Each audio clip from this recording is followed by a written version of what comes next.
Bismillahirrahmanirrahim. Alhamdulillah fardis somad, lam yalid walam yulad walam yakul lahu kufuwan ahad.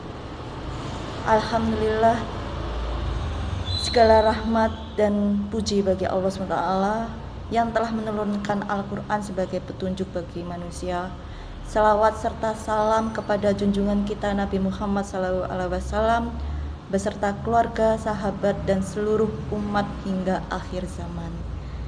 Ibu-ibu yang dirahmati oleh Allah SWT, pada bulan Ramadan ini terdapat satu peristiwa besar dalam sejarah Islam, yakni turunnya Al-Quran yang dikenal dengan peristiwa Nuzulul Quran. Peristiwa ini terjadi ketika Rasulullah SAW sedang bersemedi di Gua Hira. Pada saat itulah malaikat Jibril turun membawa wahyu pertama dari Allah SWT. Wahyunya berupa firman Allah, tepatnya surat Al-Alaq ayat 1-5 yang berbunyi, Iqra bismi rabbikal ladzi khalaq, khalaqal insana min 'alaq, Iqra wa rabbukal akram alladzi 'allama bil qalam, 'allamal insana ma lam ya'lam, yang artinya bacalah dengan nama Tuhanmu yang menciptakan. Dia telah menciptakan manusia dari segumpal darah. Bacalah, dan Tuhanmu lah yang maha mulia, yang mengajarkan manusia dengan perantara pena. Dia mengajarkan manusia apa yang tidak diketahuinya. Ibu-ibu yang dimuliakan oleh Allah, menariknya wahyu pertama yang turun bukan perintah untuk sholat, bahkan puasa, zakat, sedekah, infak, bahkan sujud kepada Allah pun tidak, tetapi perintah untuk membaca. Iqra. Para ulama berkeyakinan bahwa membaca yang dimaksudkan dalam bacaan tadi, Iqra, dalam khasanah keilmuan berarti membaca tidak hanya berarti membaca sekadar sebuah tulisan, tetapi membaca, memahami, meneliti, serta merenungkan tanda-tanda kebesaran Allah. Menurut para ulama, ada 3 macam bentuk membaca yang diajarkan oleh Islam. Pertama, membaca ayat qauliyah, yaitu membaca Al-Quran. Ketika kita membaca Al-Quran, sebenarnya kita membaca petunjuk langsung yang diberikan oleh Allah. Di dalamnya terdapat petunjuk tentang kehidupan, akhlak, ibadah, serta jalan bagaimana caranya menuju keselamatan baik di dunia maupun di akhirat.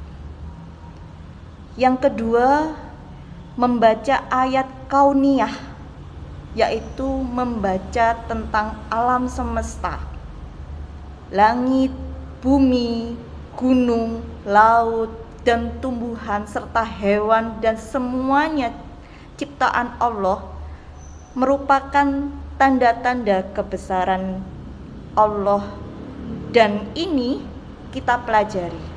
Para ilmuwan yang mempelajari alam sebenarnya mereka sedang membaca ayat-ayat Allah yang tersebar di alam semesta. Karena itu di dalam Islam, ilmu pengetahuan tidak akan pernah bertentangan dengan keimanan. Justru jika mendapatkan ilmu yang benar-benar, maka kita itu akan semakin yakin, semakin mendekatkan diri kepada Allah. Yang ketiga, membaca diri sendiri. Artinya kita merenungi siapa kita, dari mana kita berasal, dan untuk apa kita hidup di dunia ini. Ketika seseorang memahami dirinya hanyalah hamba Allah, maka ia akan semakin tunduk dan taat kepadanya. Ibu-ibu yang dirahmati oleh Allah, perintah Iqra menunjukkan bahwa Islam adalah agama ilmu. Umat Islam diperintahkan untuk belajar, berpikir, dan mencari ilmu sepanjang hidupnya.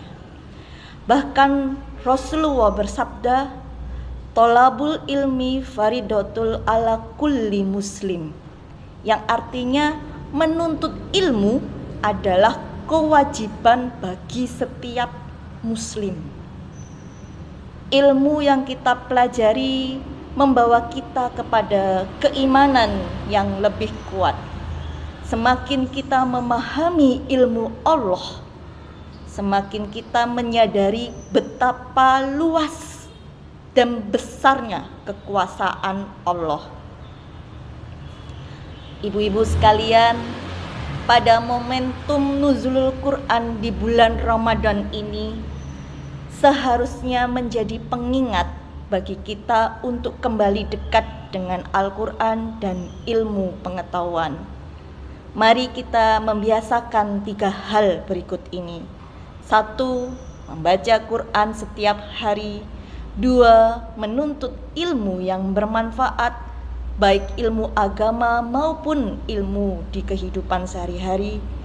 3. Merenungkan tanda-tanda kebesaran Allah. Harapannya semua adalah menjadikan kita umat yang berilmu, berakhlak, serta beriman kuat. Demikian yang dapat saya sampaikan. Semoga Allah menjadikan kita termasuk orang-orang yang mencintai Al-Quran dan ilmu pengetahuan. Billahi taufiq wal hidayah. Wassalamualaikum warahmatullahi wabarakatuh.